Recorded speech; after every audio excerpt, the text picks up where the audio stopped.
Membangun bisnis untuk dijual.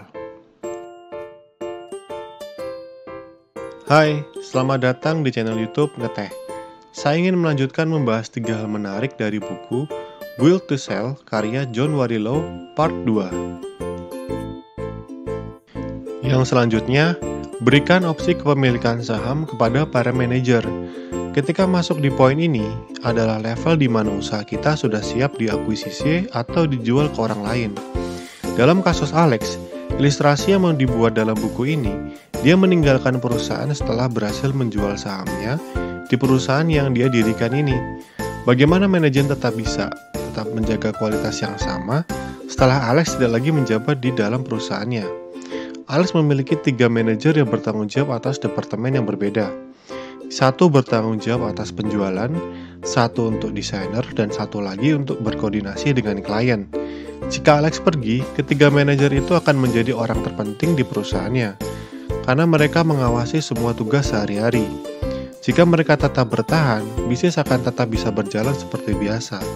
Sehingga sebagai owner, Alex harus menciptakan insentif untuk mempertahankan mereka.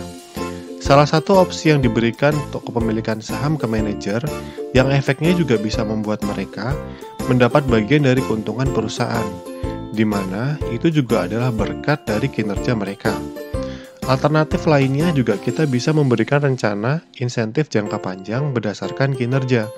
Misalnya, Ted adalah salah satu teman Alex. Dia memberitahu Alex bahwa dia menetapkan target untuk para manajernya. Ketika mereka mencapai target di akhir tahun, dia memberikan bonus.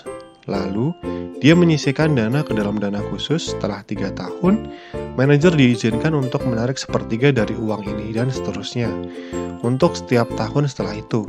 Dengan begini, Ted bisa memastikan bahwa manajemen tetap berada di perusahaan. Yang kedua, visi dan bisnis model dapat meningkatkan value perusahaan. Pembeli perusahaan kita tentu adalah perusahaan yang lebih besar. Mereka cenderung memiliki cash flow yang lebih baik, karyawan yang lebih banyak, dan tentunya demand yang lebih potensial. Maka dari itu, agar bisa menarik perhatian mereka, perusahaan kita harus bisa ditampilkan dengan cara terbaik. Salah satu cara terbaik untuk bisa melakukan adalah dengan membuat proyeksi growth dalam rentang 3-5 tahun ke depan.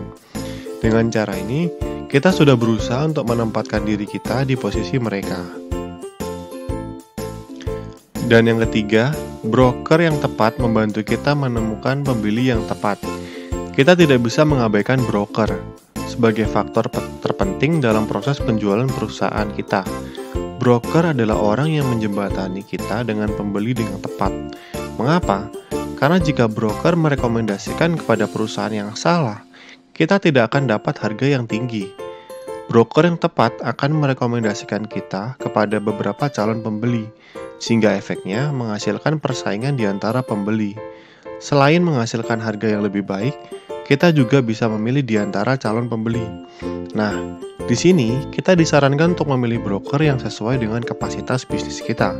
Jika perusahaan broker terlalu besar, transaksi kita mungkin tidak terlalu berarti untuk mereka, sehingga mereka juga tidak terlalu effort untuk memberikan hasil yang terbaik dalam menemukan pembeli yang tepat. Namun, jika kita terlalu kecil, klien potensial juga sulit untuk mendapat keyakinan dengan evaluasi atau valuasi yang kita inginkan. Jika kamu suka dengan video ini, kamu bisa memberikan like dan komen juga mau video apa lagi yang akan saya bahas.